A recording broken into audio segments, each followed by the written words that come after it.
மா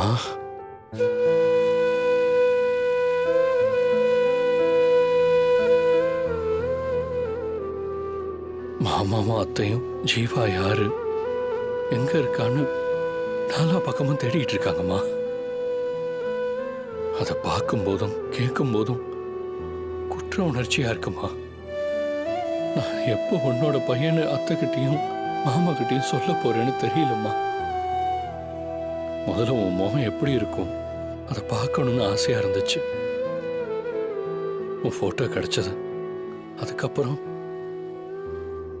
உன் மகன் ஜீவா யாருன்னு பார்க்க ஆசையா இருந்துச்சு. நான் தான் ஜீவான்னு தெரிஞ்சதும் சந்தோஷமும் அதிர்ச்சியும் சேர்ந்து வந்துச்சுமா. ஒவ்வொரு கட்டத்திலையும் நான் வேண்டத நீ நிறைவேற்றி கொடுத்துட்டே இருக்க. நான் ஜெயிச்சு மாமா கிட்ட நான் தான் ஜீவா உன் மகன்னு சொல்லக்கூடிய ஒரு சூழல் சீக்கிரம் வரணும்மா. அதுக்கு நீதாம்மா என்ன ஆசீர்வதிக்கணும். கதிர், என்னடா போட்டோவே பார்த்துட்டு இருக்க? என்ன கதிர், முகமெல்லாம் டல்லா இருக்கு? ஒன்றும் இல்லை தானா, உங்க பையன் ஜீவாவை தானே எல்லாரும் தேடிட்டு இருக்காங்க. அவன் சீக்கிரமா மாமாவுக்கும் அத்தைக்கும் கிடைக்கணும்.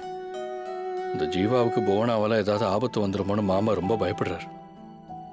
ஃபாதர் பீட்டர் ஜீவாவை காப்பாற்றணும்னு அவனை பற்றின உண்மையை சொல்லாததால அடிபட்டு கிடக்கிறார். ஜீவாவை மாமாக்கு காட்டுங்கன்னு அவங்க கிட்ட வேண்டிக்கிட்டு இருந்தேன். ஜீவா விஷயத்துல எங்களை விட நீதான் ரொம்ப ஆர்வமா இருக்க.